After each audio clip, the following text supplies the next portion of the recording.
Ronaldo ആണോ Messi ആണോ ചോദിക്കുന്ന പോലെയാണ് ഇത്. മോഹൻലാൽ ഒരു മമ്മൂട്ടി.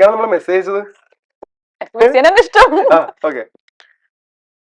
പേഴ്സണലി രണ്ടുപേരും ഇഷ്ടമാണ്, പക്ഷെ ഞാൻ കുറച്ചുകൂടി ലാലേട്ടൻ ഫാൻ ഗേളാണ്.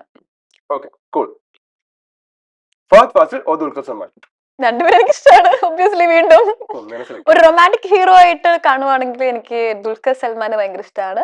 അതല്ല വേറൊരു രീതിയിലാണെങ്കിൽ ഫഹദ് ഫാസിൽ. പഠിക്കാൻ ബുദ്ധിയില്ലാഞ്ഞിട്ടല്ല, നമ്മള് വേണം വെച്ചിട്ട് പ്രയോഗിക്കാത്ത. മനസ്സിലാകുന്നുണ്ട്. Old school Malayalam cinema or new gen films? Old school Malayalam cinema. Okay, one Malayalam performance that gave you goosebumps recently. ഇപ്പൊ ഈ അടുത്ത് കണ്ട ഒരു മലയാളം ഏതെങ്കിലും ആയിക്കോട്ടെ, ആക്ടർ ഓർ ആക്ട്രസ്. ഒബ്വിയസ്ലി ഈ പ്രകമ്പനത്തിലെ സാഗറിന്റെ പെർഫോമൻസ് എനിക്ക് ഭയങ്കരമായിട്ട് വർക്ക് ആയിട്ടുള്ള ഒരു സംഭവമാണ്. അത് എന്റെ പടായതുകൊണ്ട് പറയില്ല, പക്ഷെ സാഗർ ഭയങ്കരമായിട്ട് അതിന് ഹാർഡ് വർക്ക് ചെയ്തിട്ടുണ്ട്. പേഴ്സണലി എനിക്ക് അറിയുന്ന ഒരാളാണ്. പിന്നെ ഡെഫിനറ്റ്ലി ആ ഒരു ഗ്രാൻഡ് മാനറിസം ഒക്കെ കൊണ്ടുവരണമെങ്കിൽ കുറച്ചധികം പണിയെടുക്കണം.